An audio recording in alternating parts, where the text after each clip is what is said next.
Bueno, buenas noches. Les agradezco, como siempre, su presencia aquí.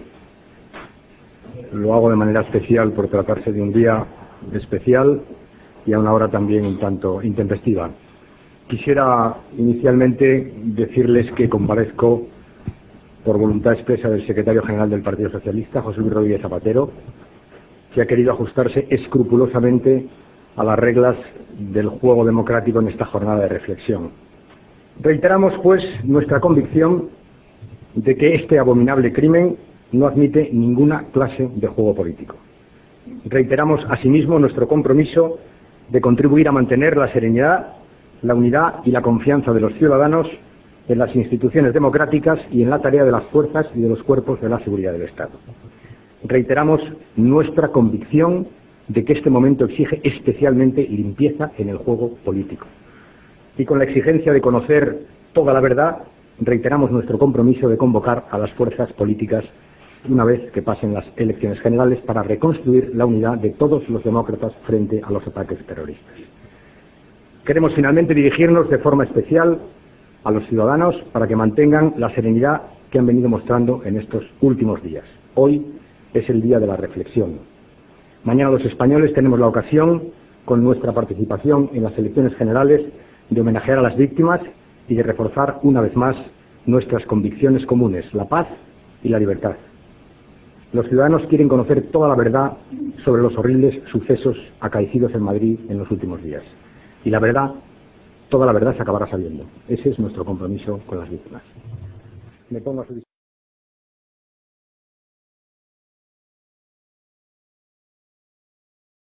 Añadido que ha estado permanentemente presente lo que llamamos la teoría de la conspiración.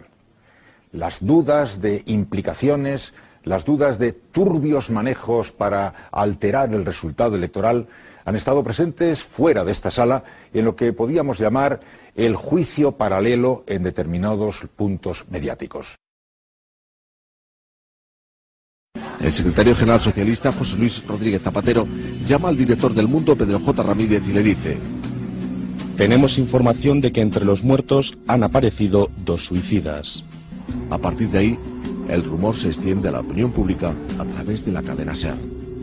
3 fuentes distintas de la lucha antiterrorista han confirmado a la cadena SER que en el primer vagón del tren que explotaba antes de llegar a Atocha iba un terrorista suicida. Interior no lo confirma. 1:08, 12:08 en Canarias. Retornamos el equipo de informativos de la cadena SER para comentarles que rumores habían apuntado a la posible difusión de un comunicado por parte de la banda terrorista ETA. No me pregunten ustedes de dónde surgían los rumores. Los mismos, también de origen indeterminado, apuntan ahora que de momento no se va a producir tal comunicado, que será novedad que les aportaríamos hasta ahora. De manera que lo que vamos a hacer es girar la vista y recopilar algunos de los datos recogidos durante la jornada. En medios de la lucha antiterrorista hemos obtenido detalles que, si bien han sido contrastados por diversas fuentes, han sido desmentidos luego por el gobierno. Luego lo escucharemos. ¿Qué detalles podemos aportar con la suficiente cautela como para no aventurar que todo está suficientemente confuso, para que aún nada se pueda descartar, Ana Terradillos? Fuentes de la lucha antiterrorista insisten en que al menos una persona se ha inmolado en uno de los vagones del tren que llegaba a Atocha. Llevaba 3 capas de ropa interior y estaba muy afeitado, algo habitual en los comandos suicidas árabes que por creencias religiosas suelen realizar esta práctica antes de inmolarse. Las mismas fuentes aseguran que a raíz de este hecho se ha decidido avisar a forenses israelíes a través de la Embajada Española en Israel. Sin embargo, Interior y fuentes judiciales que trabajan en la investigación siguen desmintiendo tajantemente la noticia, aunque trabajan con la hipótesis de Al-Qaeda. Otro dato: en la furgoneta encontrado en Alcalá de Henares se han encontrado restos de una sustancia explosiva que, aunque todavía está siendo estudiada, no es titadine, algo habitual en ETA. Además, en una de las mochilas que no ha explotado ha aparecido un teléfono móvil. No hay ningún dato médico, científico, que nos permita hablar de que existe o existía un suicida entre las víctimas. Y posteriormente, con los estudios de ADN, esa hipótesis de trabajo que alguien ha lanzado a los medios en relación con una columna, vuelvo a repetir, que está totalmente identificado por ADN, es decir, que las pruebas posteriores nos van dando la razón, Y se trata de un español y evidentemente no voy a dar más señas del mismo por respeto a su memoria y a su familia. Cuando los ciudadanos más madrugadores se levantan para empezar a vivir, en este caso el día después, muchos de ellos escuchan de nuevo cómo la cadena SER insiste y confirma la teoría de que una de las víctimas de los trenes es un suicida. Las fuentes consultadas por la SER confirman que una persona llevaba 3 capas de ropa interior y estaba muy afeitada, una práctica muy habitual entre los comandos suicidas islámicos antes de inmolarse. Las mismas fuentes aseguran que en una de las furgonetas localizadas en Alcalá se han encontrado restos de una sustancia explosiva que no es dinamita titadine, la habitualmente empleada por ETA. De hecho, el ministro del Interior, Ángel Acebes, en ningún momento aclaró la marca de la dinamita empleada en los atentados. Pero, repito, yo no di esa noticia. Es decir, se dio en el programa que yo dirigía. Lo dio una compañera de nuestra redacción, que como toda la redacción estaba por ahí apatrullando la ciudad, como diría nuestro buen amigo, y que estaba difundiendo toda la información que recibían. La periodista que dio esa información es una periodista de primer nivel, de una enorme solvencia, con fuentes siempre muy testadas y que, naturalmente, pasó el filtro natural de que era una persona a la que le otorga su confianza. A mí no me había pasado hasta hace poco que la gente por la calle, y no hay día que no me pase 3 veces, que me monte un cisco por este asunto. La calle, y no hay día que no me pase 3 veces que me monte un cisco por este asunto. Bueno, pues ¿por qué? Porque ha cuajado una idea. Ha cuajado una idea. Habrá cuajado en un porcentaje pequeño de la población, yo no sé en qué porcentaje, pero ha cuajado en algún porcentaje. Más madrileño que de fuera de Madrid, pues vale. Vale, pero ha cuajado. Que haya cuajado eso me parece una cosa lamentable. Es un deshonor para nuestra profesión y es una vergüenza. Y además que eso haya pasado alentado desde un medio de comunicación de la Conferencia Episcopal es un escándalo.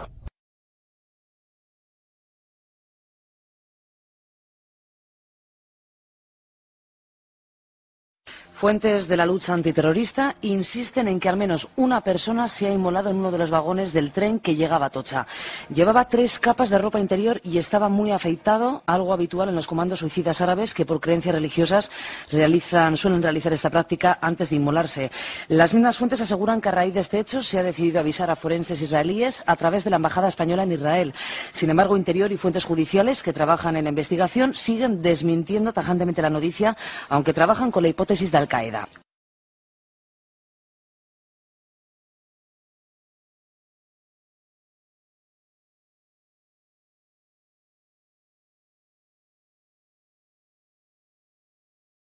¿Cómo es posible que ETA estuviera acabada cuando ustedes le atribuyeron el atentado más grave de la historia de Europa, que fue el atentado del 11M del 2004? Usted mismo lo dijo en la jornada de reflexión. Tengo la convicción moral de que era ETA y estaba acabada. Ni convicción ni moral. Tiene que ir concluyendo, señor Rajoy. Hubo mucha gente que lo pensaba en aquel momento. Yo me enteré de este asunto porque oí al señor Ibarretxe, presidente del gobierno vasco, en la radio. Usted dijo, sin embargo, en los medios de comunicación y estuvo llamando a todos que había 3 terroristas suicidas. Eso fue lo que hizo usted en aquellos momentos. No asumieron el resultado electoral. A usted no le ha salido en ningún momento de dentro a apoyarme. Nunca.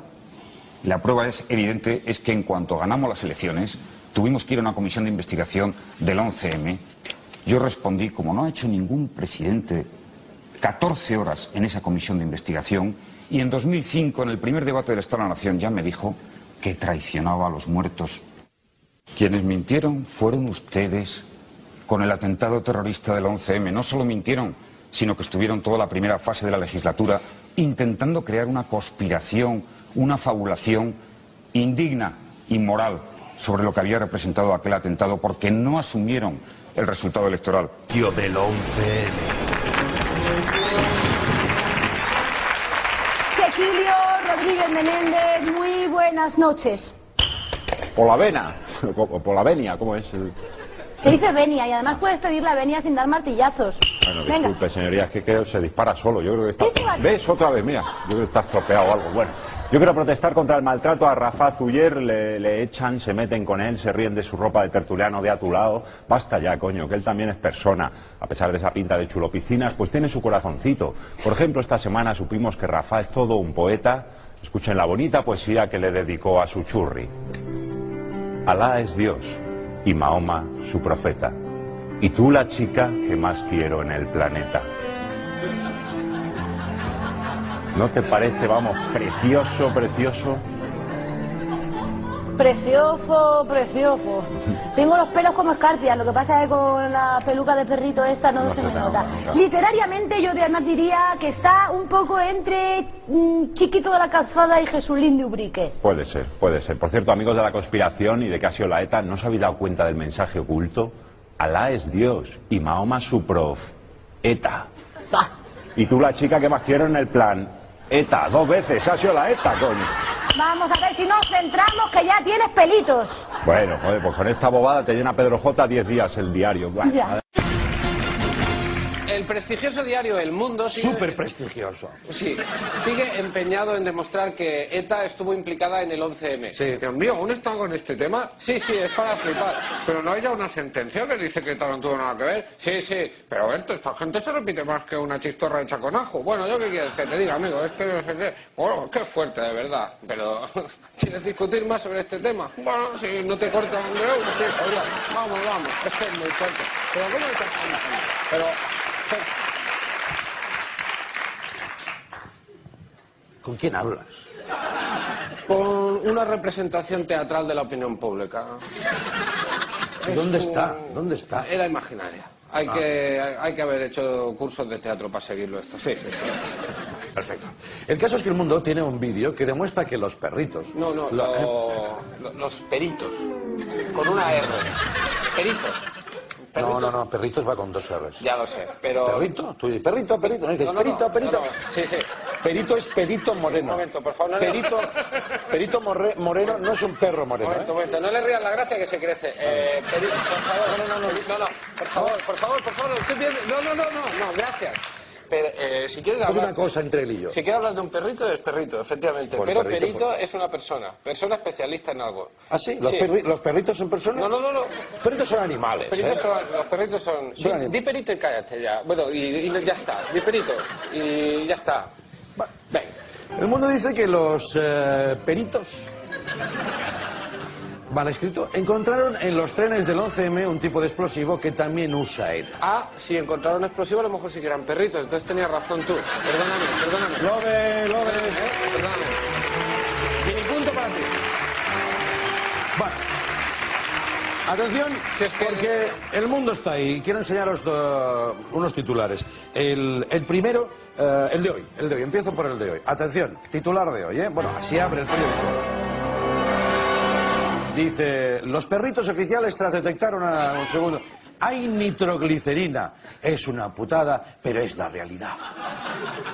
¿Qué es una putada? Que haya nitroglicerina, que pidan reabrir el caso porque aún creen que ha sido ETA, que El Mundo haga titulares más retorcidos que Pocí bailando la lambada. ¿Qué es? Pues este titular te parece poco. Mira, porque todo empezó ayer. ¿Este es el de ayer? Este es el de ayer. Dice... ¡Puf! Dinitrotolueno. Súper serio, ¿eh? ¿Quién lo ha escrito? ¿Bob Esponja? Los vídeos de... ¿Qué guapo?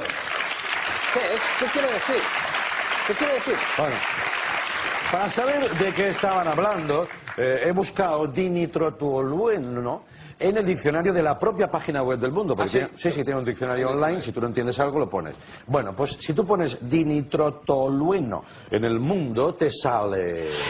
No se ha encontrado el término dinitrotolueno en el mismo diario. Pero lo más curioso, fíjate, es que en la explicación de que no sale te quieren hacer creer que en lugar de dinitrotolueno hemos querido decir trinitrotolueno, da.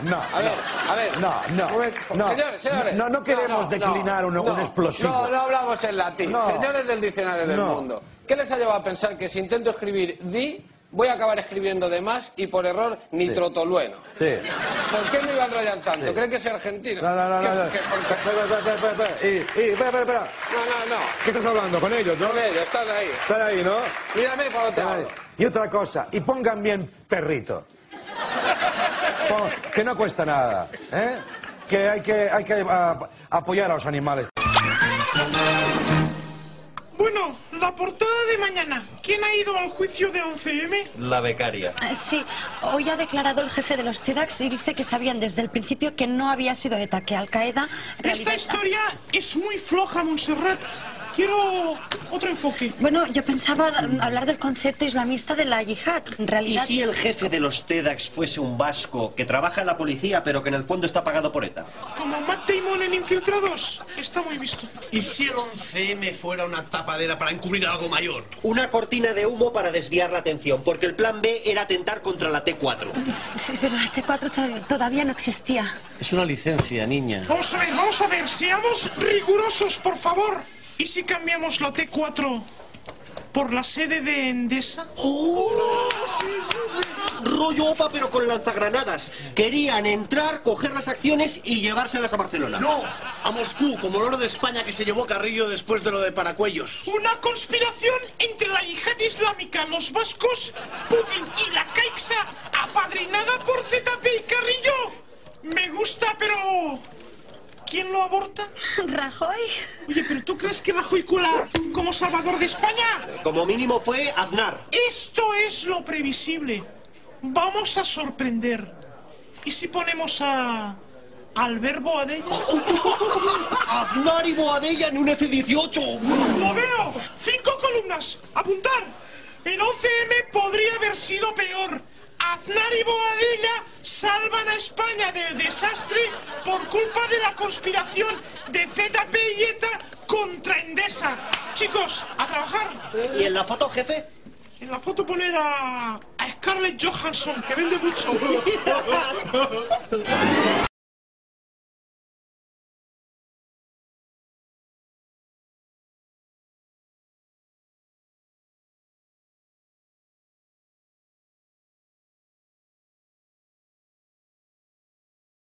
Entonces, es increíble, ¿no? Es increíble cómo se manipula.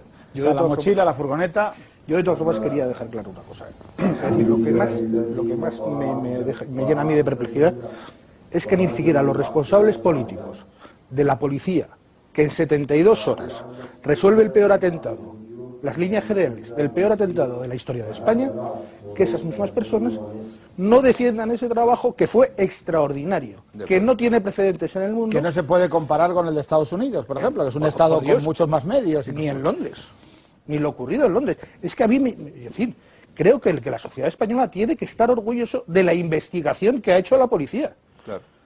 Y los primeros jefes de estos policías que hicieron la investigación fue un señor que se llama Ángel Acebes, un señor que se llama Ignacio Astarloa y un señor que se llama José María Aznar, que eran los responsables máximos de las investigaciones en aquel momento, que naturalmente hacía la policía, los profesionales. Y a mí me llena de asombro que no se valore ese trabajo que fue extraordinario, extraordinario por donde se vea. Y los resultados de ese trabajo se han ido viendo a lo largo de todos estos años y probablemente puede ser, yo creo que sí, se va a ver con una sentencia condenatoria. Estaba usted hablando de la mochila de Vallecas, estaba hablando de la Renault Kangoo, ¿qué otros dos argumentos más chocantes, digamos? El ácido yo bórico creo que igual. Lo más chocante, bueno, el ácido bórico es casi anecdótico, ¿no? Es absurdo cómo sea. Pero esto... para ser anecdótico se le han dedicado toneladas de papel, ¿no? Sí, pero... El 21 de septiembre de 2006, el periódico El Mundo publicaba las evidencias documentales que demostraban que un informe de la Policía Científica sobre unos análisis realizados en el marco de las investigaciones del 11M había sido falsificado.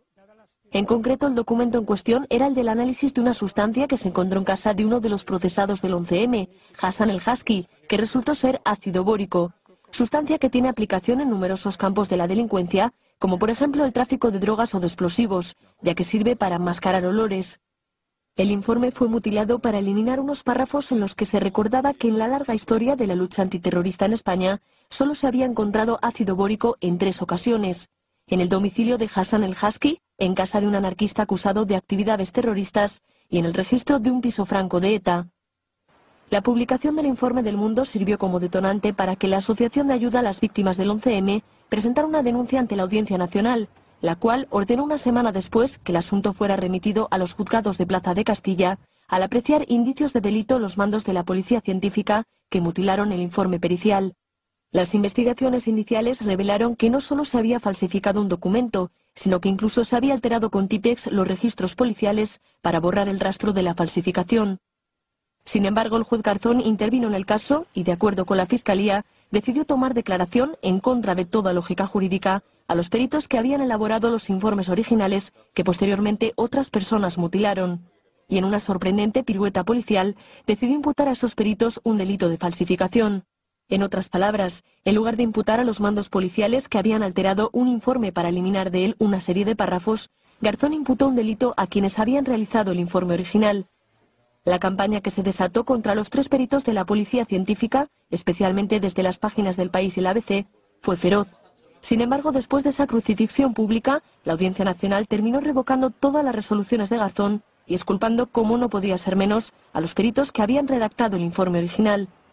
Finalmente, el caso pasó a los juzgados de Plaza de Castilla, donde la juez encargada del mismo desestimó todas las imputaciones contra los peritos y decidió procesar a 4 mandos de la policía científica por falsificación documental: Miguel Ángel Santano, Pedro Luis Mélida, Francisco Ramírez y José Andradas. Estos mandos policiales declararon como imputados en noviembre de 2006 ante la juez Gallego. La magistrado decidió finalmente procesarlos por un delito de falsificación, castigado con hasta 6 años de cárcel. Que no es la primera vez que lo habíamos hecho. Ya habíamos relacionado muchísimos hechos entre sí y jamás se nos ha puesto ninguna pega. Esta fue la única vez que en nuestra vida profesional se nos ha dicho que teníamos que eliminar esta relación. Por supuesto que no lo hicimos y así nos vemos. 30 años de experiencia sin ningún problema, hasta que estos peritos redactaron el informe en el que apuntaban a una posible relación entre uno de los cerebros del 11M y ETA. Para nosotros lo importante no era que se tratara de ácido bórico. Lo importante en este caso es que nosotros teníamos conocimiento de que había sido identificado en otros hechos relacionados con el terrorismo. En concreto en un piso franco de ETA en Salamanca. Y nosotros no podemos ocultar algo que para nosotros puede tener importancia. Sin embargo, los peritos recibieron la orden de eliminar la referencia a ETA, algo sin precedentes. Que nuestro jefe, cuando nos dice esto, nos lo dice que siguiendo las órdenes de la superioridad tenemos que eliminar esto. Y entonces yo en concreto le digo que yo no voy a eliminar nada porque para mí lo importante es precisamente esta observación. El 11 de julio de 2006 el perito Manuel Escribano descubrió que el informe que llegó al juez no era el que él había escrito. Su jefe, Francisco Ramírez, lo había manipulado y firmado. Lo que habían hecho había sido eliminar esta observación de la ETA y la fecha también la habían modificado y los peritos que éramos nosotros 3 había sido cambiado por el señor Ramírez. Nosotros no acusamos a la ETA, nosotros no acusamos a nadie, simplemente hacemos unas observaciones por si consideran oportuno su estudio. Escribano y los otros 2 peritos avisaron a su jefe de unidad, José Andradas, de esta irregularidad y le llevaron una copia del original. No sucedió nada, ni una pregunta, ni una investigación. Es decir, que desde el 11 de julio de 2006 que ustedes le advierten a su jefe de que el informe había sido modificado, que había una posible irregularidad, hasta el día 21 de septiembre que sale publicado en los medios de comunicación, a ustedes nadie les pregunta nada y no se inicia ninguna investigación. Ni nada. Nadie nos dijo nada. Cuando se publicó comenzó la pesadilla para estos 2 peritos.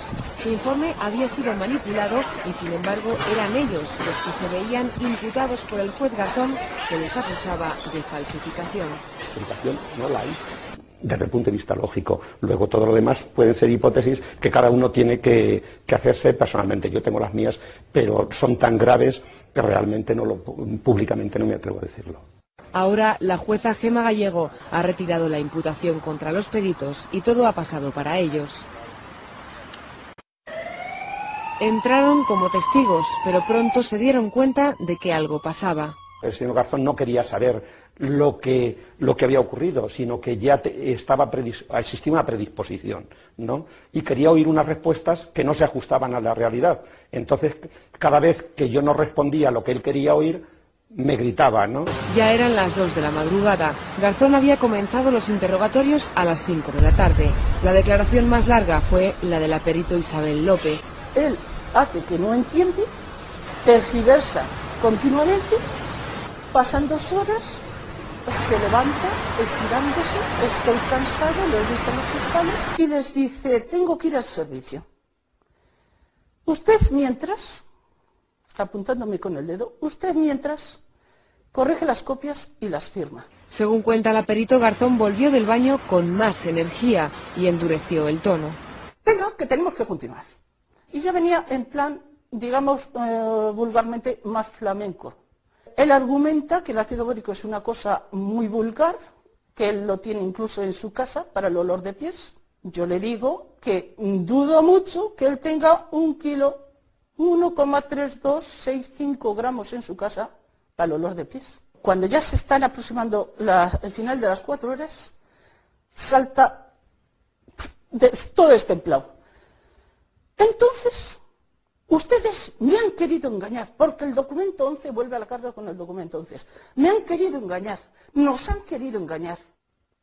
Llévesela y que se la lleven y que quede aislada. Y así estuvo, retenida e incomunicada, mientras en la sala Garzón interrogaba a Escribano. Cuando le contestaba decía, y no me chille, me decía a mí que yo no chillara, y era yo el que estaba recibiendo los gritos, ¿no?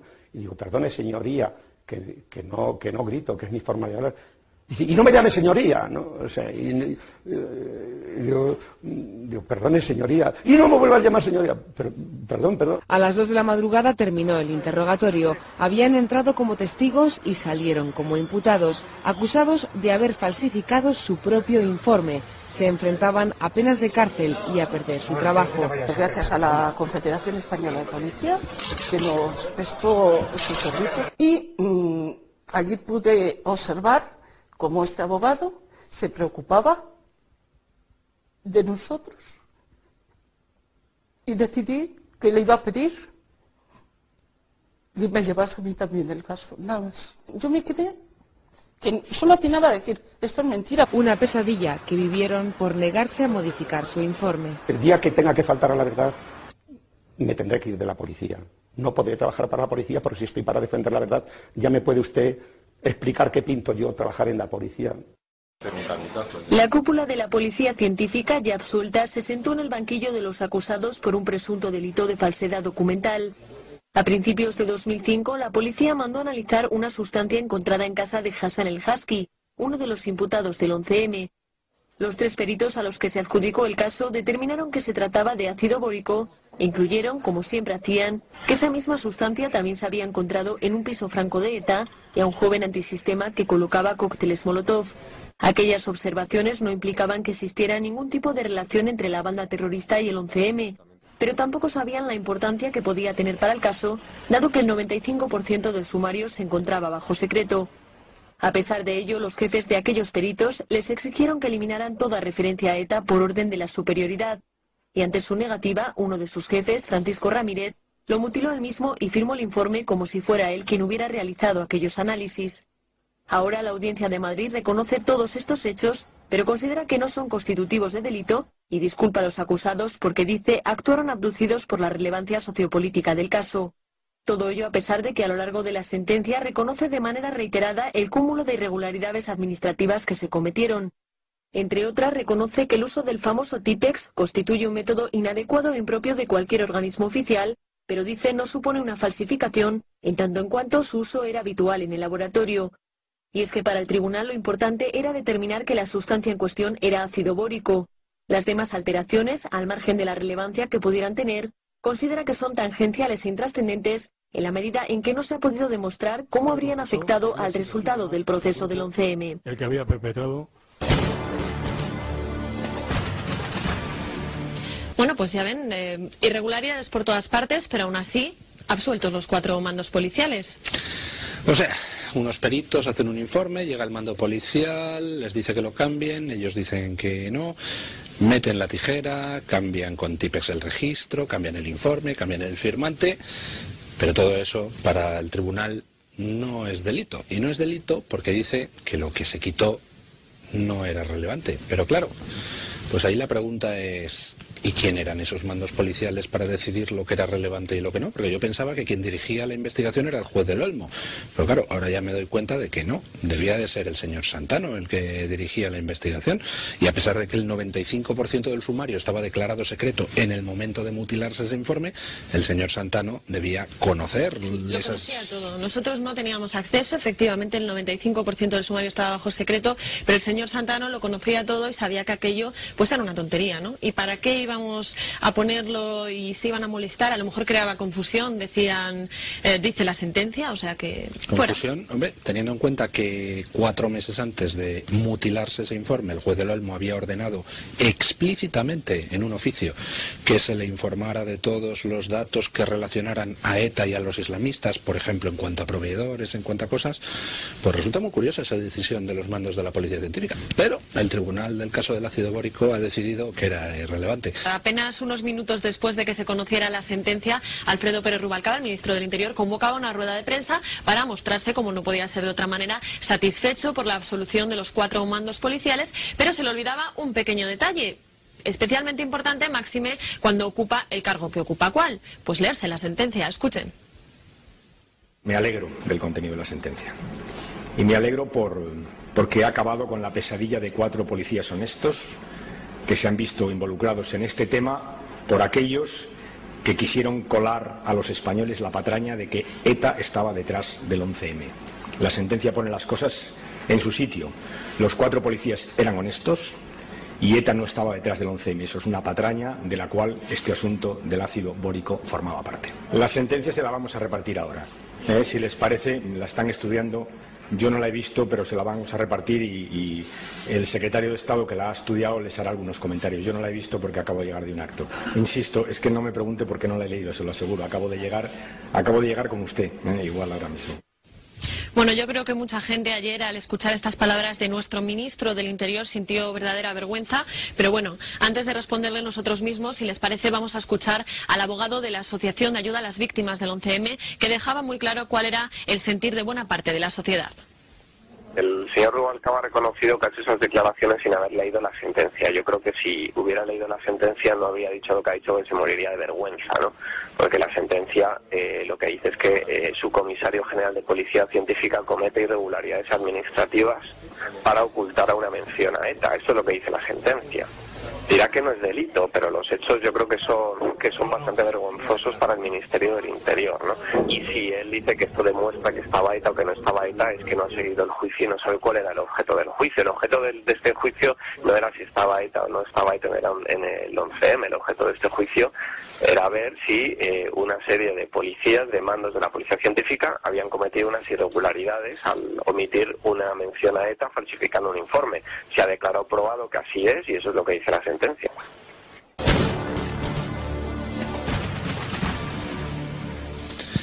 Pues la contestación de don José María de Pablo, abogado de la Asociación de Ayuda a las Víctimas del 11M, no puede ser más precisa. Don Alfredo, lo que se estaba discutiendo en ese juicio no es si ETA está detrás o no del 11M, sino si se había falsificado un informe o no como parte de las investigaciones del 11M. Y el tribunal ha concluido que sí, que se falsificó, que se mutiló ese informe, se alteró el libro de registro para tachar a quien se había asignado originalmente la pericia. Pero el tribunal considera, peculiar consideración, que aunque se produjo esa falsificación, no es delito. De todos modos, señor Rubalcaba, no sé qué dice usted de patrañas de si ETA está detrás o no. ¿Está usted diciendo que don José Luis Rodríguez Zapatero, que salió a las 8:30 de la mañana del 11 de marzo a decir que ETA era muy malvada por haber cometido los atentados del 11M, estaba diciendo patrañas? ¿No? ¿No está usted diciendo eso? Pues déjeme que yo le diga que don José Luis Rodríguez Zapatero, que llamó en la noche del 11M a directores de medios de comunicación a decirles que había suicidas en los trenes, sí que difundió patrañas. Como también las difundió algún medio de comunicación que a usted no le suele tratar muy mal, don Alfredo. Yo acuso al actual comisario jefe de la Policía Científica, Miguel Ángel Santano,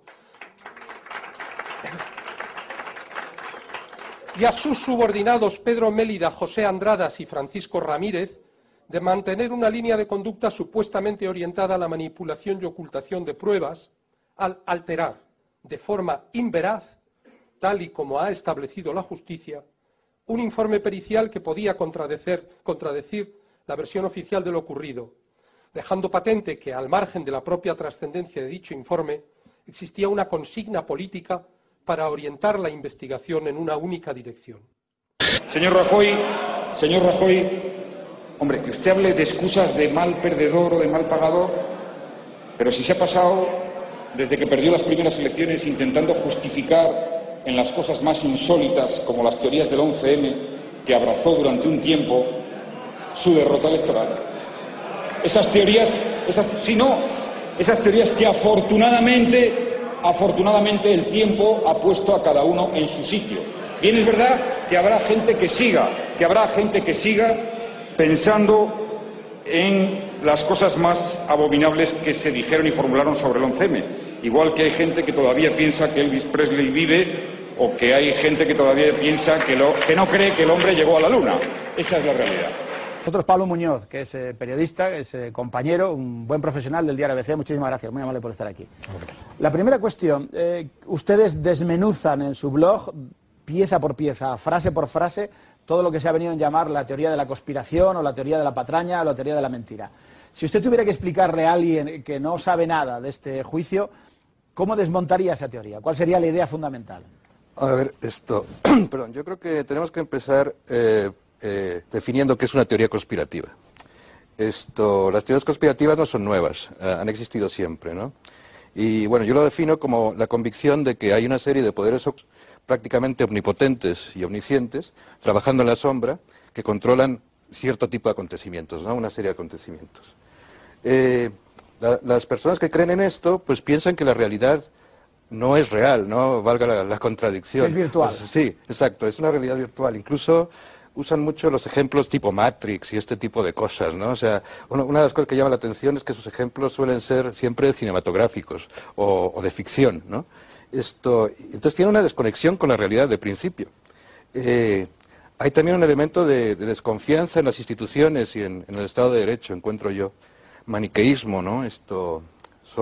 O todos son buenos o son malos. No, solo hay buenos, solo hay malos. Pero 100% buenos y 100% malos. No hay matices. Sí. No hay matices. Bien, seguiremos hablando.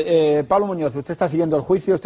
La percepción que tiene, por un lado, hay quien sostiene que la verdad no está en el sumario, hay quien sostiene que la verdad, si está en algún sitio, es en el sumario y que tendrá que sustanciarse en una sentencia. Usted que está asistiendo al juicio, la impresión que tiene estos primeros días, ¿cuál es?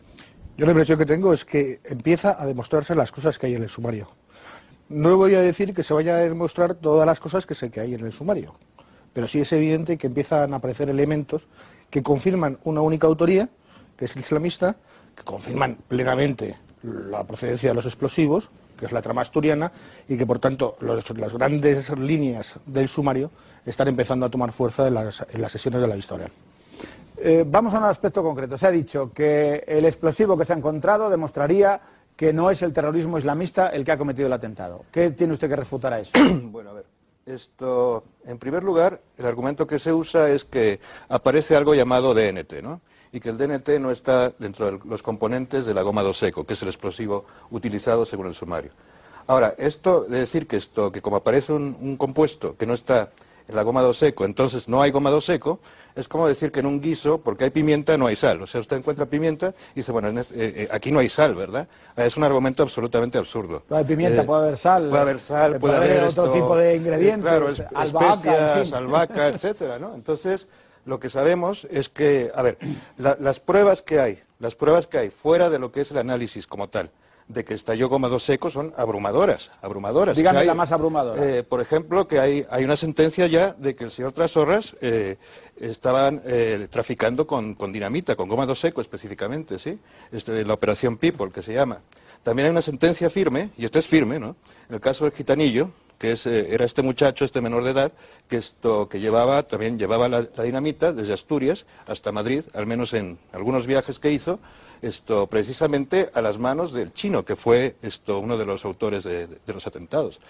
Por otro lado, en el juicio están también ocurriendo cosas como que hay testimonios de personas que les vieron hablando a Trasorras y el chino. Hay toda una serie, a ver, hay llamadas telefónicas, hay multas de tráfico que se le pusieron al chino en el camino que estaba haciendo desde Asturias hasta Madrid. O sea, la evidencia es abrumadora. ¿Que puede haber alguna otra cosa? ¿O que la goma 2 Eco se puede haber contaminado? Pues sí. Pero decir que no estalló goma 2 Eco es simplemente absurdo. Lo más chocante, bueno, el ácido bórico es casi anecdótico, no es absurdo como sea. Pero para ser anecdótico se le han dedicado toneladas de papel, ¿no? Sí, pero bueno, yo me concentraría más en el tema de Leganés, porque esto es para mí el tema más absurdo, los suicidas de Leganés. A ver, o sea, a ver, bueno, la versión que no es mi versión, es la que viene en el sumario, ¿no? Esto lo que dice, bueno, evidentemente, es que estos señores fueron sorprendidos por la policía en este piso y que al encontrarse rodeados, pues decidieron suicidarse, ¿no? Y se suicidaron, pues, activando una serie de explosivos. Por cierto, matando a un geo, ¿no? A ver, entonces, ¿qué dicen los conspiracionistas? Bueno, esto no les va bien a su teoría. ¿Por qué no? Pues porque ellos no quieren suicidas, porque dicen que los islamistas siempre se suicidan. Y entonces, uno de sus argumentos es que como no se suicidaron, ¿verdad?, entonces, pues no pueden ser islamistas. Cosa que además es falsa, porque, por ejemplo, el primer atentado de las Torres Gemelas de Nueva York, el que fue una bomba, ¿verdad?, ahí no se suicidó nadie. Y hay decenas de casos de islamistas que no se suicidan.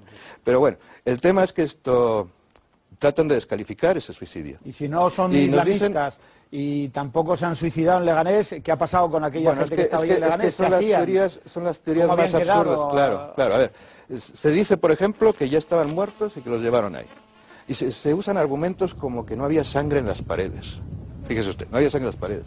Pero, ¿han visto una fotografía de cómo quedó ese sitio? Es que no había paredes. Es uno de los puntos más oscuros de este caso.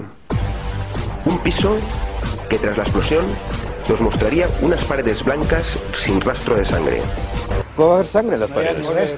Claro, hemos visto últimamente hasta las fotografías de cómo quedaron los cuerpos. Sí, exactamente. Ya, pero, Pablo, los periodistas podemos equivocarnos, no somos infalibles, bueno, salvo algunos, pero lo normal es que no seamos infalibles, podemos meter la pata, cometer errores y rectificamos.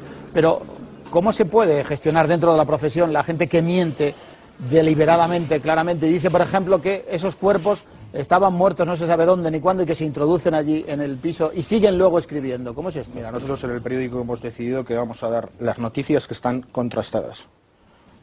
Nada más, porque no podemos ir más allá. No creo que en un tema de estos un periódico esté para especular. España ha contemplado con desdén, con la mayor abstención de nuestra historia, el referéndum de la Constitución Europea. Y ha sido así en parte porque en los medios no ha habido un debate lo bastante plural. Si queremos pasión, necesitamos controversia. Y el futuro no es halagüeño. El gobierno de mi país promueve una ley que permitirá que un amigo de los socialistas, Jesús de Polanco, controle la mitad de toda la radio española. Un señor que además ya tiene el monopolio de la televisión por satélite y que ahora persigue una ración adicional de la tarta publicitaria analógica. Señores de la izquierda, Polanco convierte a Berlusconi en un mendigo. O defendemos todos la pluralidad informativa o muy pronto la estrategia de información de la Unión Europea no se debatirá en este Parlamento. La decidirán 4 señores en un restaurante de lujo con capacidad para imponernos el pensamiento único a 450 millones de europeos. Muchas gracias. Es muy difícil ser neutral cuando hay una de las partes en que vale todo, absolutamente todo, para recuperar el poder. Oiga, las reglas del juego.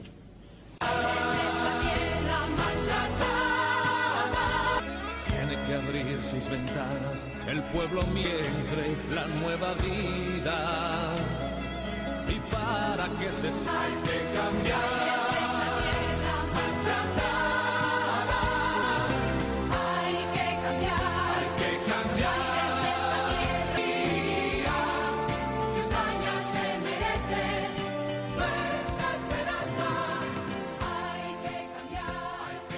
¿Sabe usted que comenzó siendo un bisbiseo y ahora hay medios que lo dicen a voz en grito y que muchos en su partido lo están acogiendo?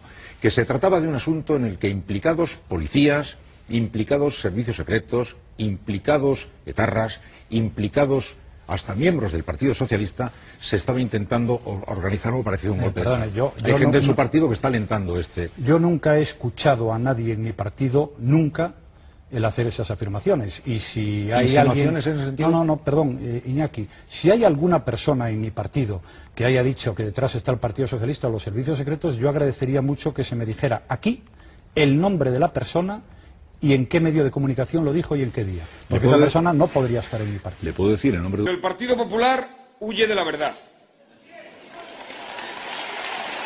No quiere conocerla ni escucharla. Yo nunca he escuchado a nadie en mi partido, nunca, el hacer esas afirmaciones. Y si hay alguna persona en mi partido que haya dicho que detrás está el Partido Socialista o los servicios secretos, yo agradecería mucho que se me dijera aquí el nombre de la persona y en qué medio de comunicación lo dijo y en qué día. Porque esa persona no podría estar en mi partido. Rajoy lo sabe, pero sencillamente intenta engañar a los españoles. No tengo ningún interés en saber nada de algo que a mí en estos momentos no me corresponde en mi acción política. Y perdona que esa es la respuesta. Yo en este sentido y en ese terreno sé lo que sé y no sé más de lo que le digo. Pero hasta el más desinformado de los ciudadanos sabe que el laboratorio de los TEDx no determinó la identidad del explosivo. Es normal. Usted ha vivido la investigación de decenas y decenas de atentados. Es normal que la policía le diga componentes de la dinamita. Es normal que la policía no diga ha sido este explosivo o ha sido este. Pero en el partido político, señor director del Mundo, hay personas encargadas, supongo, y que hagan el seguimiento de este tema. Yo estoy en la Unión Europea. Yo en estos momentos diré, la posición será mía en este tema, la del Partido Popular. Y yo no tengo por qué en esta cuestión, de pronto, aparecer como una persona que dé una opinión sobre temas que yo no he seguido Pues entonces y que confío nos en ahorramos el debate y nos diga usted sencillamente que no quiere hablar de este asunto. No, exacto. Es el Ayuntamiento de Marbella gobernado por el PP. Efectivamente. O sea, le ha impuesto una multa un ayuntamiento del PP a unos señores por repartir en mano folletos con información sobre el 11M. Asada, ¿qué hay detrás de los atentados del 11 de marzo para que el Partido Socialista, el gobierno del Partido Socialista, la Fiscalía General del Estado hayan intentado durante 4 años tapar el tema a toda costa? Y ahora el Partido Popular, o mejor dicho, la actual cúpula dirigente del Partido Popular, se sume a esos intentos de pasar página con el 11M. ¿Qué hay detrás para que todos se pongan de acuerdo en eso? Y este lunes el diario El País publicaba una entrevista con Alberto Ruiz Gallardón, el alcalde de Madrid, en la que decía, atención, que la instrucción del 11M fue ejemplar. Hombre, yo creo que... El Partido Popular huye de la verdad. ¿Ha dicho que el Partido Socialista está detrás de esto o los servicios secretos de seguridad? No lo ha dicho nadie en mi partido político. Señor Rajoy, yo no le puedo aceptar eso, Iñaki, lo siento. De acuerdo, yo entiendo que no lo puedo Muchas aceptar. gracias Pero usted por entenderlo. entenderá que en la frontera de todo esto están paseándose con absoluta naturalidad muchos en su partido. No lo acepto. No lo puedo aceptar, Iñaki. Que la verdad siempre se abre camino en democracia.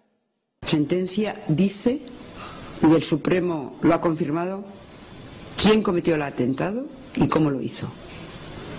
Creo, por tanto, que ha llegado el momento, no desde luego de pasar página, porque nunca se puede pasar página por las víctimas y sus familias, pero sí deberíamos poner fin a las especulaciones. Se ha juzgado, se ha condenado y los responsables están en la cárcel. Que es fundamental que desde los gobiernos respetemos la verdad. Yo no tengo nada más que añadir después de que en este país fuera uno de los pocos países del mundo, por cierto, en tiempo récord de detener a los culpables y de hacer un juicio que ya resolvió todas aquellas cuestiones que tuvo que resolver. Hay que huir de la mentira. Que el 11M fue un atentado de terroristas islamistas. Rajoy lo sabe, pero sencillamente intenta engañar a los españoles.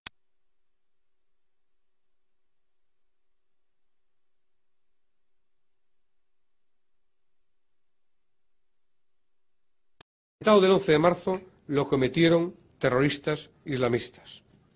El gobierno lo supo ese mismo día y mintió deliberadamente.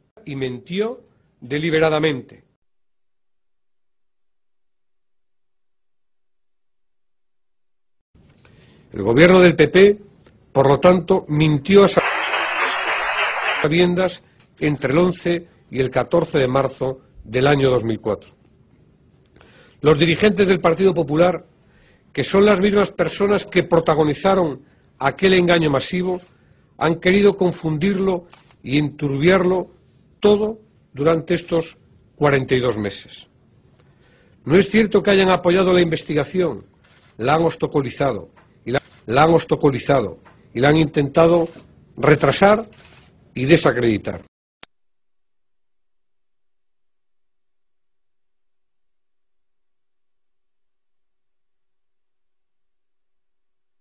Que el sistema español funcionó. Antes del 11 de marzo funcionaba. Después del 11 de marzo, con los mismos resortes, con los mismos profesionales, con el mismo sistema jurídico y judicial, funcionó. Y está funcionando. Enérgico. Para muchos era la primera vez que le escuchaban. Y todos han podido contemplar cómo después se emocionaba al dirigirse a una de las víctimas del 11M.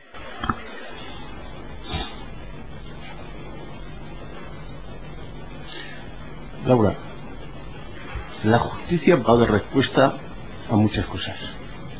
De eso no te quepa duda. No nosotros individualmente. La suma de todos lo va a conseguir. Por ti y por todos los que han sufrido. Fiel a los 10 minutos que le habían concedido de tiempo, no ha consentido que su turno durara más que el de los demás. El juez terminaba su discurso volviéndose a emocionar. Laura, mucho ánimo. Los ciudadanos españoles se merecen un gobierno que no les mienta. Un gobierno que les diga siempre la verdad. Estamos ante un atentado yihadista.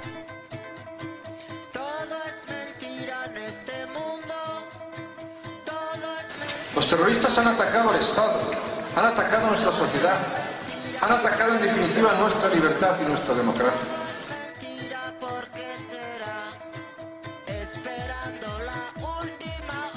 Del atentado más grave de nuestra historia. Un atentado provocado por el terrorismo internacional.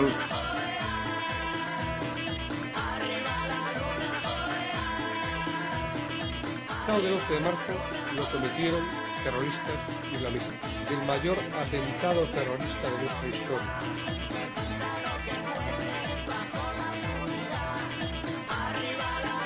Fueron solo los islamistas. La Audiencia Nacional establece la verdad judicial de los atentados del 11M.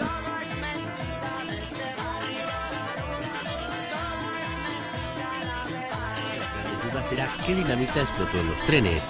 Italine, Comados Eco, el tribunal...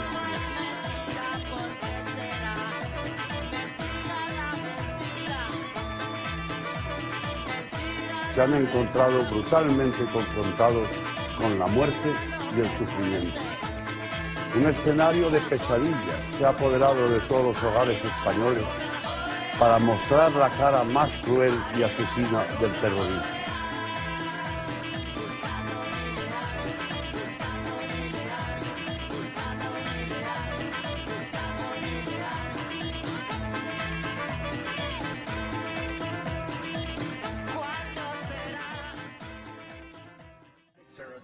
September 11th, killers, September 11th, terrorists, Al-Qaeda, terror, nuclear weapons, terrorists, 9/11, terror, evil, September 11th, the terrorism, war and danger, September 11th, terrorism, global terrorism, terrorism, terrorism, September 11th, global terrorism, terrorism, September 11th, world terrorism, terrorism, September 11th, global terrorism, September the 11th, terror, weapons of mass destruction, September the 11th, terror.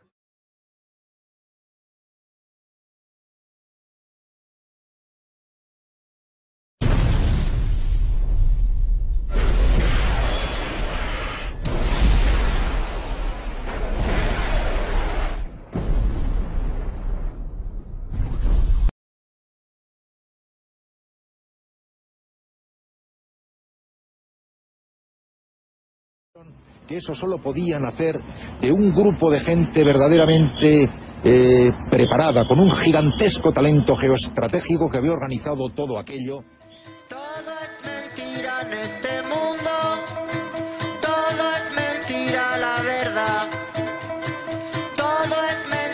vida yo me digo, todo es mentira porque...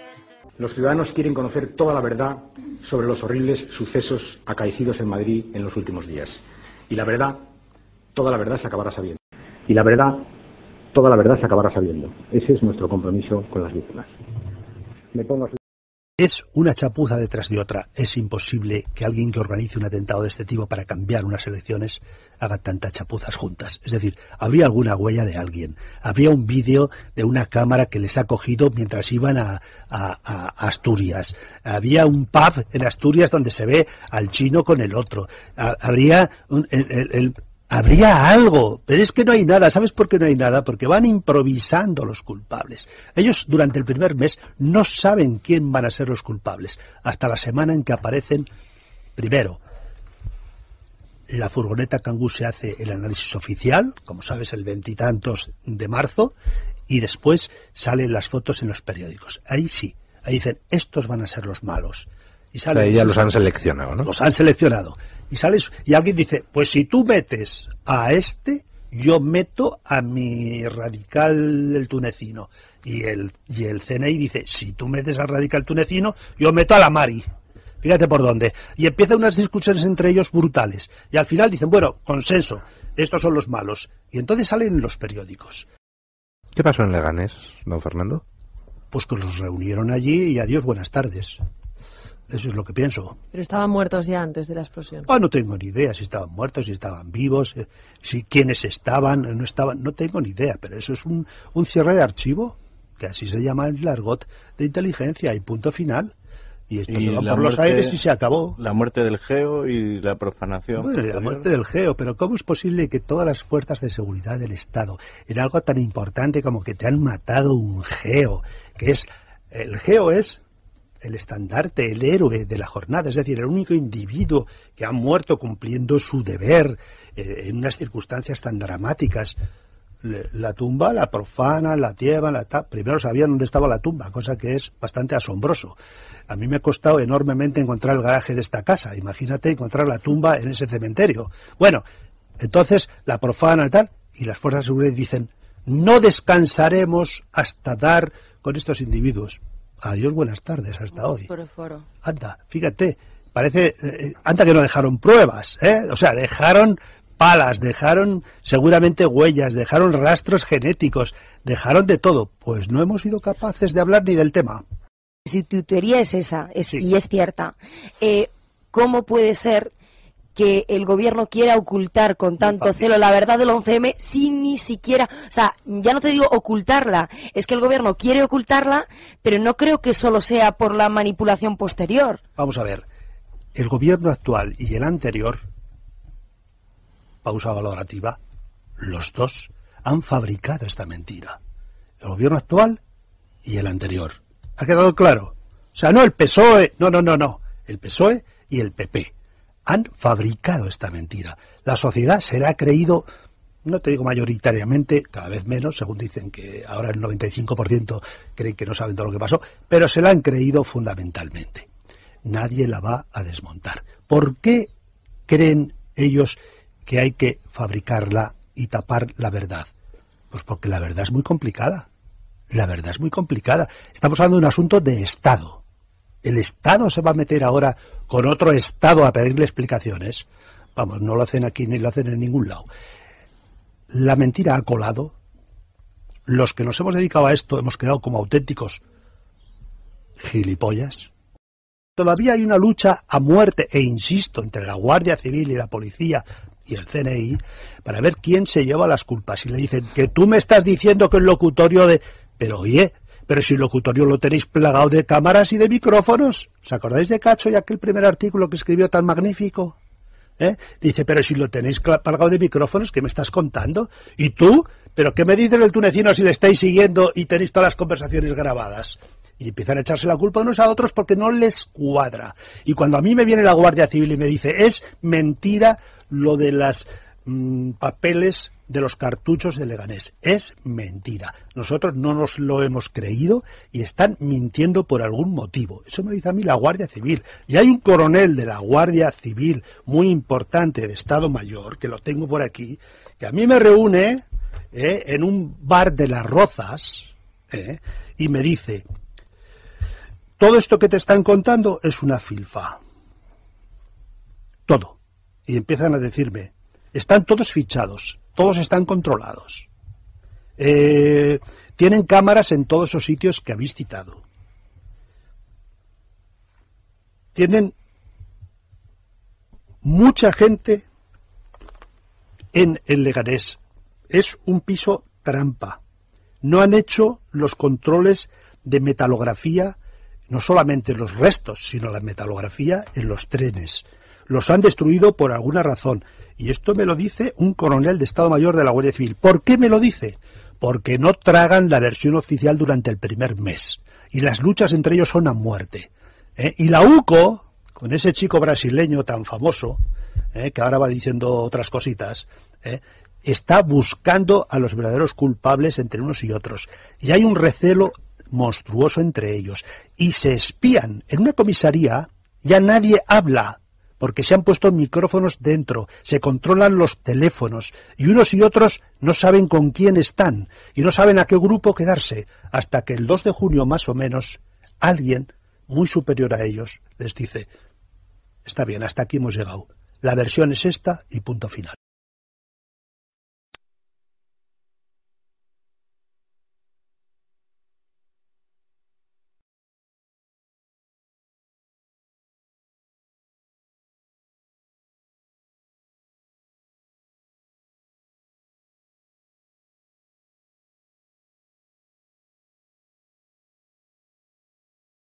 Y como en efecto el presidente del gobierno tiene mucha razón, ¿cómo no vamos a investigar en la línea de ETA? Tonto sería. Todos creíamos que era ETA. Ayer todo el programa que hicimos aquí, en toda la primera parte del programa, hasta que se tuvo el conocimiento de la tarde, giraba en torno a eso, porque es natural, el presidente tiene razón. ¿Cómo no va a investigar en torno a ETA? Todos creíamos que era ETA. Es absolutamente natural.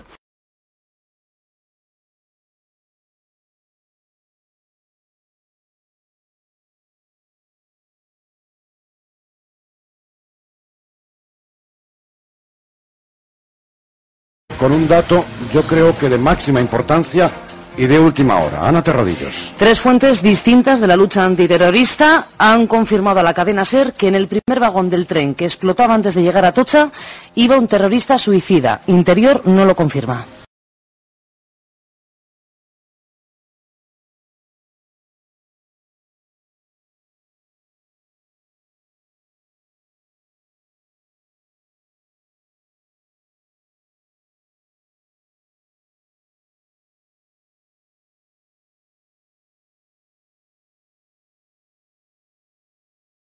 No hay ningún dato médico, científico, que nos permita hablar de que existe o existía un suicida entre las víctimas.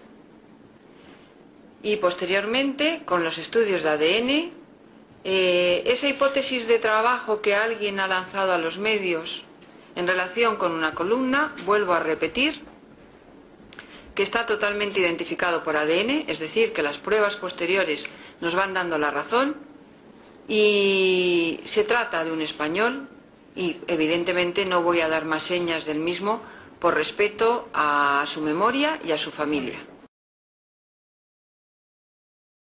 Buenas noches. La Embajada de Israel en España ha confirmado esta petición de asesoramiento realizada a través de esta representación diplomática, que los investigadores israelíes están dispuestos a desplazarse inmediatamente esta misma noche, si así lo decide finalmente el gobierno español. El director del Instituto Greensberg, el profesor Yehuda Hiss, ha declarado que el Ministerio de Salud israelí ha dado luz verde al envío de 3 forenses a Madrid que hablen español. Podría tener que ver también con la identificación de ese suicida que se dice que iba en un ferrocarril. Eso explicaría bien la presencia de los forenses israelíes aquí, sí.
pero no nos confirman ni la composición del artefacto ni el origen de sus componentes. Sin embargo, las otras fuentes consultadas aseguran que ya todo parece indicar que no se trata de los componentes utilizados por ETA y apuestan, sostienen, sería quizá el término más adecuado, que pueda ser otro grupo terrorista vinculado con el extremismo islámico. Nos dicen que Al-Qaeda.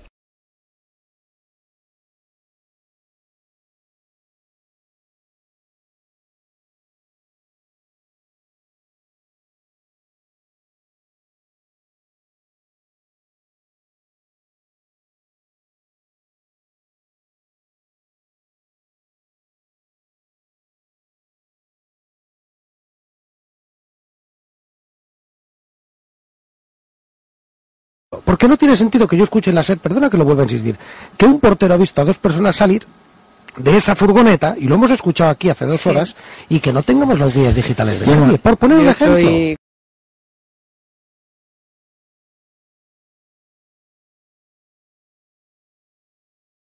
En un televisor y nos había parecido exactamente lo que ha sido, a Piqué enfrentándose a los manifestantes. Muy enfadado además, sí.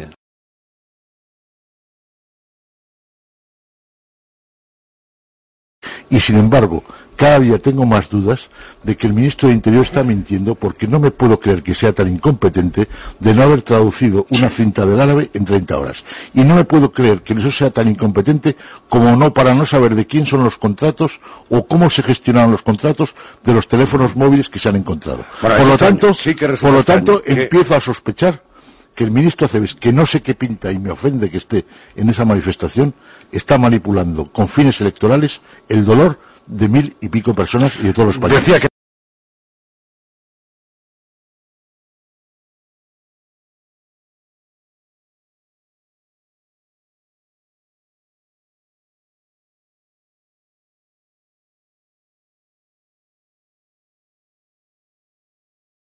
La circular, a la que ha tenido acceso la cadena SER, fue remitida desde el Ministerio de Asuntos Exteriores poco después de las 5 de la tarde. Es decir, cuando ya se había abierto la hipótesis de que la organización terrorista Al-Qaeda pudiera estar detrás de los atentados de Madrid. Ernesto. Yo creo que habría que hacer una pregunta. Cuando la ministra, si no sabía a esas horas que había dudas, es una irresponsable. Y si lo sabía, es una mentirosa. Cuando manda una comunicación de ese tipo a las embajadas, induciendo a que los embajadores intoxiquen, porque intoxicar es transmitir algo de lo que no se está seguro como seguro.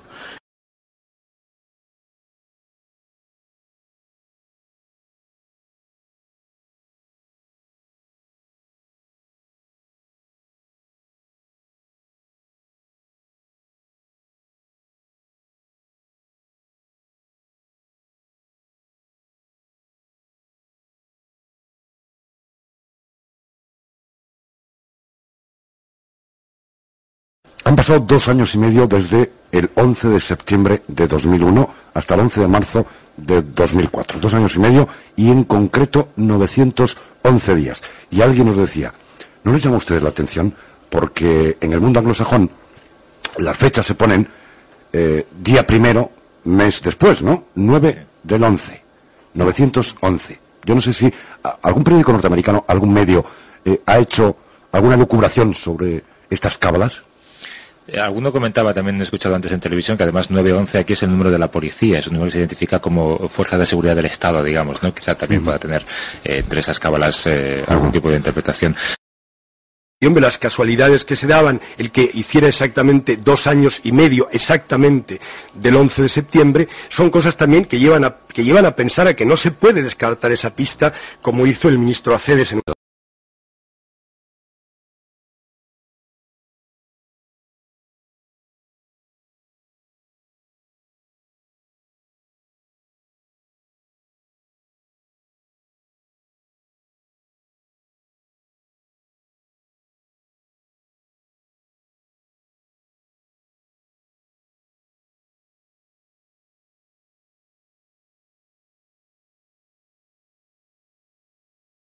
Pues 1 hora y media después de los atentados del 11 de septiembre, sin que hubiera reivindicación de por medio, el FBI ya conocía los nombres de los presuntos autores y había contactado incluso con sus profesores en las academias de vuelo, entre ellos uno español.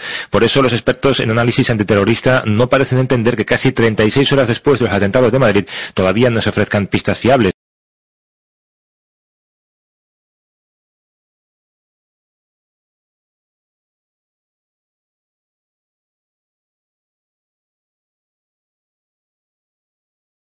ejemplo, antes hemos hablado con este policía municipal y nos ha dicho algo muy importante, esa mochila. El material lo tenían desde primera hora de la mañana. Con eso cualquier servicio de inteligencia habría sabido, y de hecho los norteamericanos están extrañadísimos. Hombre, los de que no servicios se secretos sepa... israelíes, mira, tengo aquí, mira, la portada, la primera página de La Vanguardia. Los servicios secretos israelíes ven la huella del terrorismo islamista. Claro.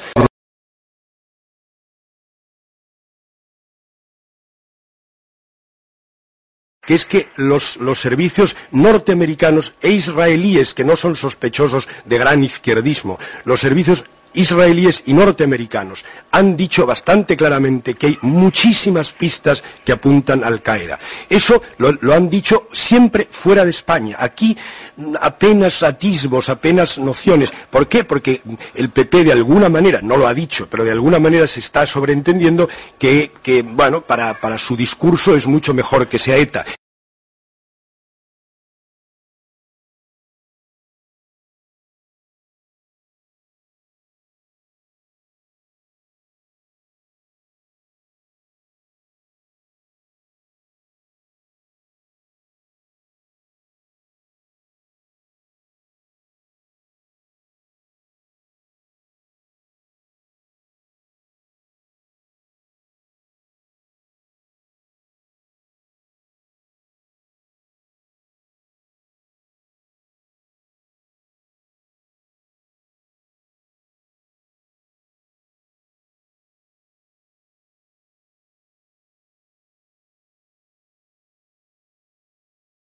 Pues novedades, desde luego, que contradicen absolutamente lo que acabamos de escuchar al respecto del ministro del Interior. El Centro Nacional de Inteligencia cree que el atentado es obra del terrorismo islámico. Fuentes del CNI han confirmado a esta redacción que todos sus agentes trabajan ya al 99% de posibilidades de que nos encontramos ante un atentado de corte radical islamista cometido por un grupo numeroso, entre 10 o 15 individuos, que pueden estar ya fuera del país y que colocaron las mochilas e inmediatamente después huyeron. Estas fuentes aseguran que desde el jueves advirtieron al Ministerio del Interior que la hipótesis de ETA era muy vaga y que el islamismo radical podría ser el autor. Después de descubrir la mochila bomba, ya no tienen dudas. No es ETA, son terroristas islámicos.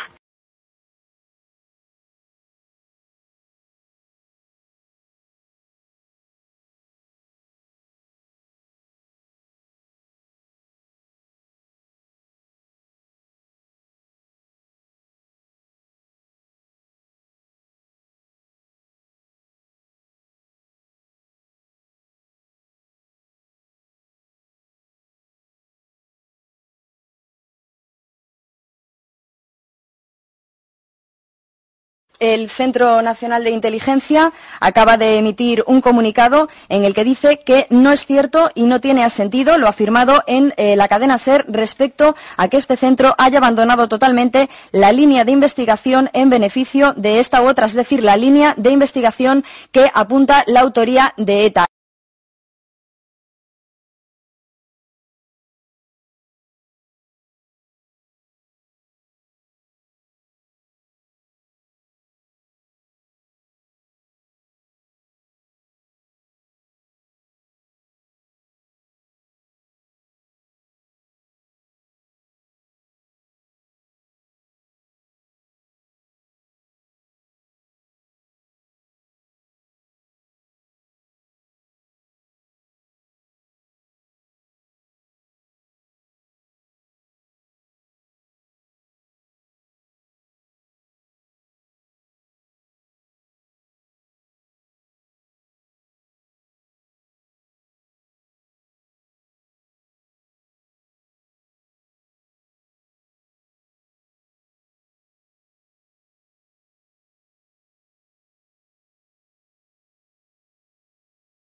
es en el 3 de abril, en el suceso del 3 de abril, cuando descubrimos que efectivamente personas que estaban enmarcadas en esas diferentes líneas coinciden todas en lo que básicamente pudo ser la célula o el grupo autor fundamental de los atentados. Se va a identificar a los titulares del piso o ver quién está en ese domicilio, pues es cuando suceden los hechos de Leganés, y es a partir de ese momento efectivamente cuando se llega a la conclusión de que estamos ante un atentado claro de corte islamista o de origen islamista, y a partir de ese momento básicamente toda la investigación, el grueso de la investigación nos corresponde a nosotros.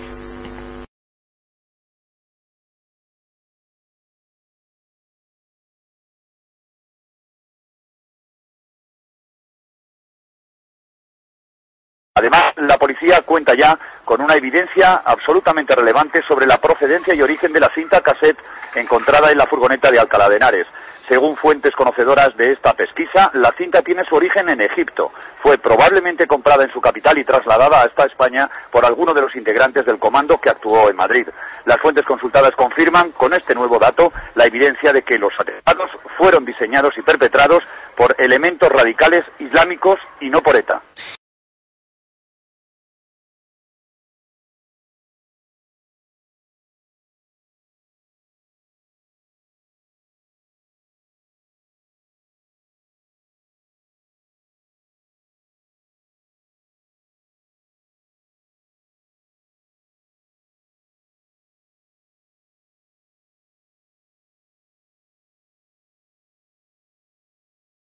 El equipo necesario para acometer la acción no está, hoy por hoy, al alcance de la banda terrorista y, aunque pueda parecer insólito, le dan credibilidad al comunicado de ETA.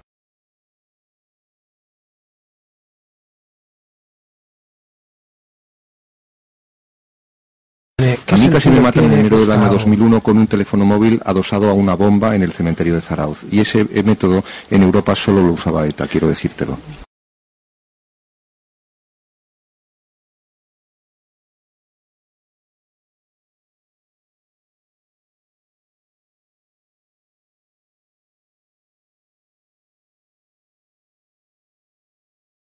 Porque además, entre otras cosas, a las 10:15 de la mañana se localiza por una persona que llama a la policía ese coche, esa furgoneta en la que estaba, en cuyo interior estaba pues la famosa cinta cassette con la grabación que ha sido la pista aparentemente determinante para llegar a estas detenciones, dato que el ministro no comenta en la rueda de prensa que ofrece a las 2 de la tarde.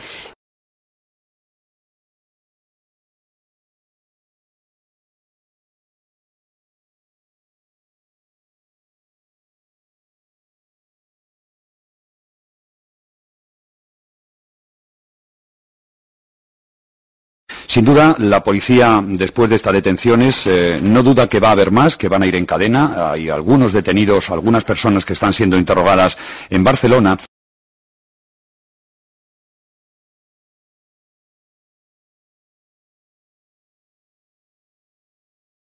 Ayer nos preguntábamos, ¿a qué viene la insistencia, no sustentada por datos, sí por opiniones o por convicciones, de que de ETA se han desarticulado 2 intentos de matanzas masivas por la cantidad de material que transportaban? El otro día la furgoneta encontrada en Cuenca, la desarticulada en el País Vasco cuando pretendían introducirla en los días de Navidad en la estación de Chamartín. Luego intento de esta banda para sembrar el terror de nuevo en Madrid y hacerlo por esa cantidad de explosivos de manera masiva. Había todo, por lo tanto, todo es posible. Y es que tampoco dijo nada el ministro Cebes de una cuestión que a mí me parece clave desde el primer momento, y es la famosa furgoneta. Claro. Es decir, la furgoneta se localiza a las 10:15 de la mañana por una persona que llama a la policía y le dice, oiga, hay una furgoneta, tal. Llegan los agentes especialistas, registran el vehículo, encuentran algo en su interior, están, digamos, mirando lo que puede haber dentro, y están hasta las 2:15 de la tarde. A las 2:15 se la lleva a la grúa. El ministro comparece después de las 2. No hace ninguna mención, vamos, yo vi la rueda de prensa, la transmitimos en directo, ninguna mención a la existencia de la furgoneta. El ministro supo eso 2 horas después de haberse encontrado. Así, mi propia fuente, que ya consulté antes ayer hice algún comentario al respecto, aunque en tono menor, me dijo que el Ministerio del Interior fue informado antes de las 12 de la mañana de la existencia de la furgoneta, que la furgoneta contenía material relacionado con las explosiones.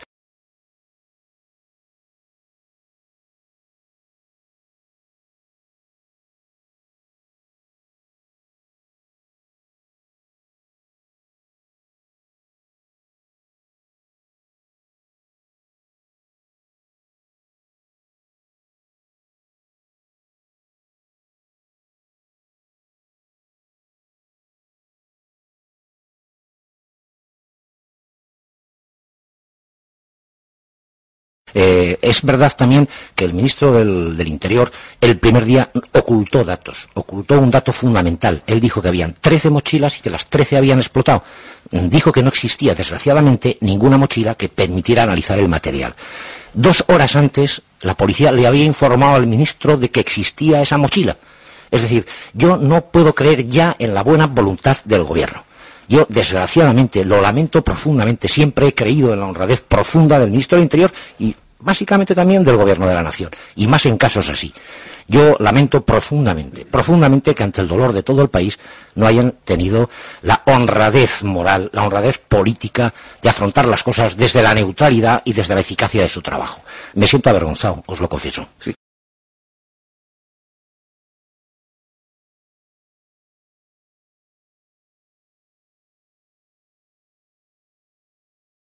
La mochila fue descubierta a las 3 de la mañana. Fue llevada a la comisaría del Puente Vallecas como un objeto más dentro del desastre ocurrido en Madrid.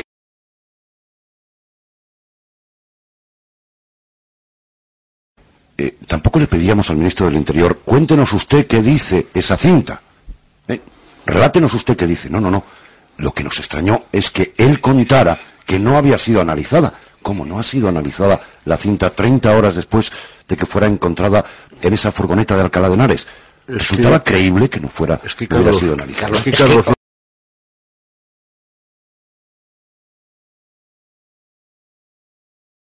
La traducción la teníamos desde el primer día, cuando les dije que eran versos coránicos y que a continuación eran la explicación de esos versos para el que se ha iniciado, o sea, con fines de la enseñanza, era porque lo habían comunicado así a las fuerzas y cuerpos de seguridad los traductores de árabe.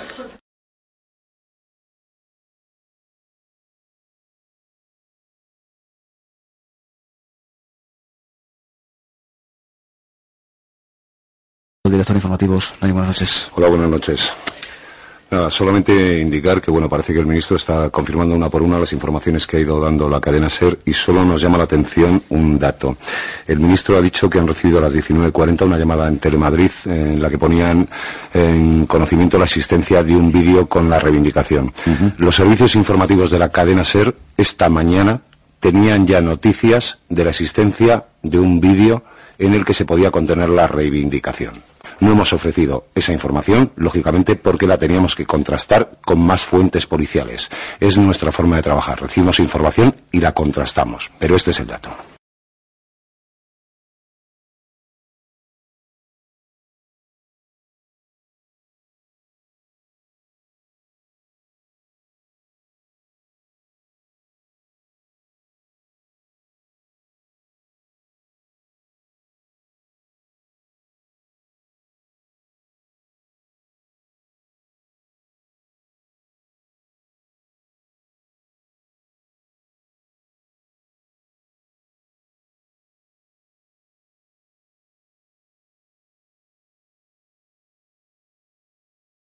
En el coche encontrado junto a una de las estaciones, el coche de Alcalá de Henares, había 2 cintas en su interior. Una puesta en el cassette, que es la que contenía los versos coránicos, y otra cinta que estaba, diremos, en la repisa, porque ese coche no tiene guantera. Pero ahí había una segunda cinta que conocíamos su existencia, pero de la que no hemos venido informando a los oyentes hasta conocer verdaderamente si tenía algo grabado dentro de interés, dato que todavía no teníamos absolutamente contrastado. Por tanto, hemos decidido esperar a no dar esta información hasta que tuviéramos la certeza de que tendría algo de contenido informativo o relevante para la investigación.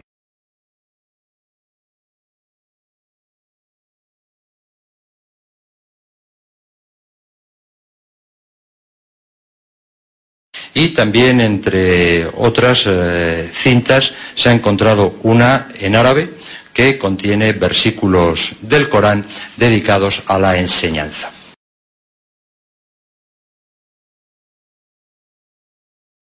El gobierno de José María Aznar ha utilizado todos los medios de comunicación públicos y todos los medios privados cercanos ideológicamente al gobierno para tratar de mantener durante 3 días como única tesis la autoría de ETA en los brutales atentados del jueves en Madrid.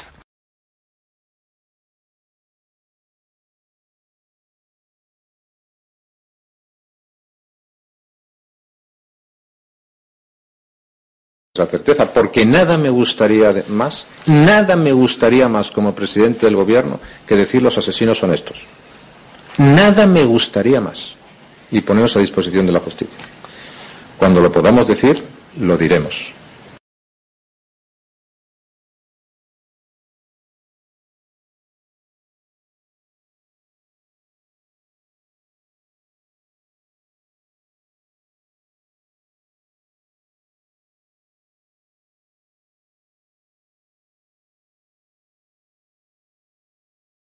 Los servicios informativos de la cadena SER se reafirman en toda la información que han ido ofreciendo a sus oyentes en estas 72 horas. Información siempre responsable, contrastada y confirmada por fuentes de toda solvencia. La SER no ha mentido.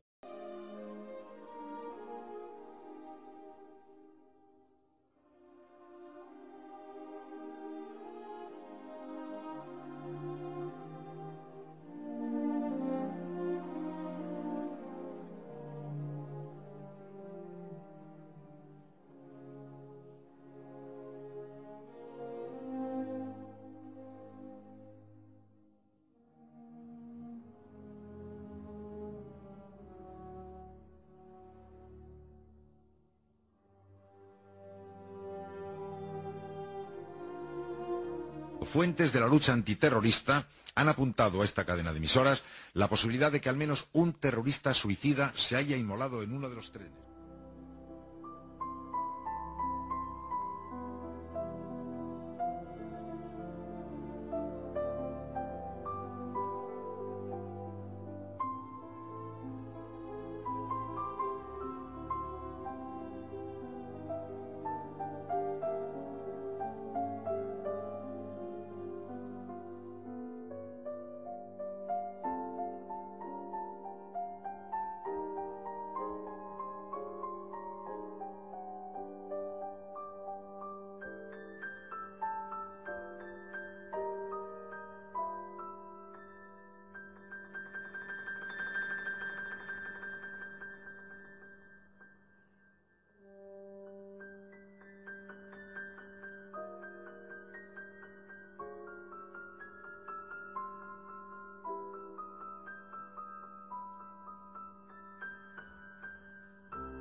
Mi hija, por ejemplo, ya nunca se sentará en mi mesa a cenar conmigo, no se sentará a comer, no tendré nietos suyos, mientras que otros que están tapando esto les están dando medallas pensionadas, les están ayudando a que tengan cargos públicos, incluso en el extranjero, y les estén ascendiendo. Esto tiene que entenderlo toda España y tienen que saber que nos tienen que ayudar. No pedimos nada fuera de lugar, estamos pidiendo justicia, y la justicia es saber quién mató a los nuestros y quién dejó heridos a tantísimas familias el día 11 de marzo. ¿Por qué y para qué?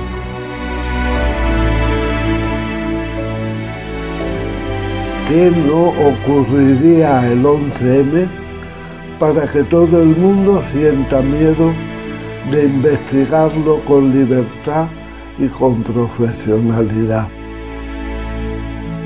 Y al jefe del Estado, si está en condiciones de atender a una pobre víctima, le diría que anime a todas las instituciones a que esto se aclare.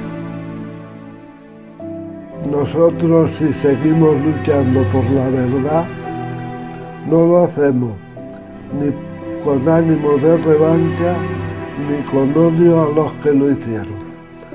Lo hacemos única y exclusivamente porque queremos impedir que el resto de los ciudadanos puedan pasar y vivir las zozobras que estamos viviendo nosotros.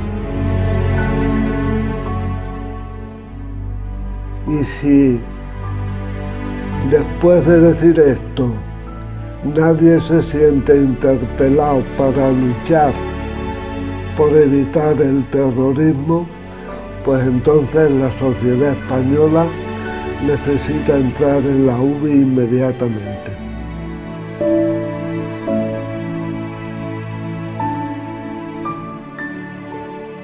España, ¿sigues dormida?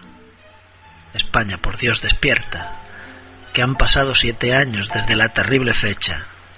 Levántate de una vez de tu larguísima siesta, despabilate y sacúdete el letargo y la pereza. Fue en aquel 11 de marzo por la mañana, ¿recuerdas? Cuando estallaron las bombas y todo se dio la vuelta. No hagas como que no fue. No finjas que no te acuerdas. No eludas la realidad. No soslayes la tragedia. No intentes el disimulo. No te encierres en la amnesia. No puedes de ningún modo simular que no te afecta porque aquel 11 de marzo se te clavó en la conciencia. ¿Qué pasa? ¿Sigues dormida?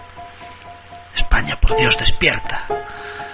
Acuérdate de los muertos por decenas y decenas.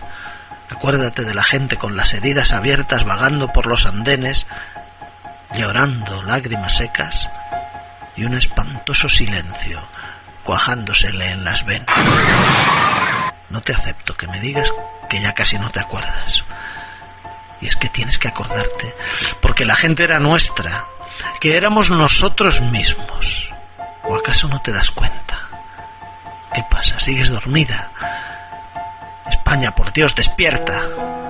Mira a la cara a las víctimas y diles que las recuerdas, y escúchalas y acompáñalas, y levántate con ellas y empápate de sus lágrimas, porque no te son ajenas. Y si hay que saber quién fue, atrévete y que se sepa, que ya está bien de mentiras, de infamias y de vilezas, que ya está bien de pisar sobre las cloacas fétidas, que ya está bien de tener empantanada la mierda, pero aún sigues dormida. España, por Dios, despierta.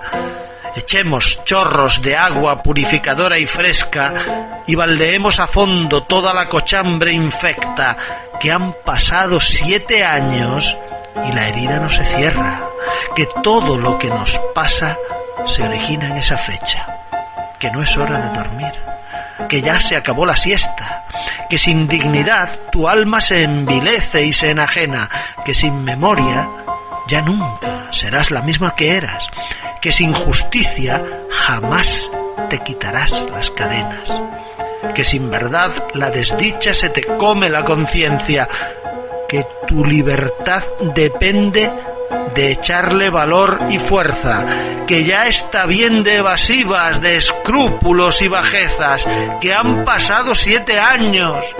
España, por Dios, despierta.